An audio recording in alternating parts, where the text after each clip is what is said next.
Welcome to the Banker Lamp. Please enjoy the video. You start by enabling the Lock Screen Assistant so Gemini can respond without unlocking. Go to Settings and enable Lock Screen Assistant. This gives the assistant background access while preserving security. Once done, grant microphone, notification, and assistant permissions. These let Gemini hear wake words and show useful info. You're doing this first because it's the permission gate. Without it, nothing else works. Make sure battery optimization won't restrict background service, so Gemini remains responsive on the lock screen. Now configure how Gemini acts on your lock screen. Open Gemini settings and set a clear wake word and sensitivity so it doesn't trigger accidentally. Next, select which cards and quick actions are allowed without unlocking. Calendar, weather, and timers are safe choices.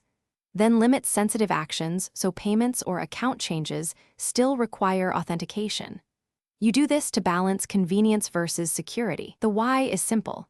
Precise settings prevent accidental data exposure while keeping commonly used features instant. Finish by testing. Lock your device and use the wake word, then ask Gemini a simple query like weather or timer. Observe if cards pop up and if audio is clear.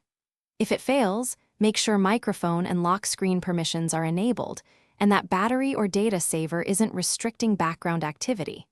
Once you've checked that, reboot the device and update Gemini.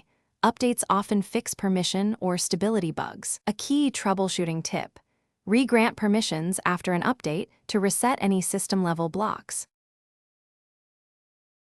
Thanks for watching. If this was helpful, leave a like and consider subscribing. See you next time.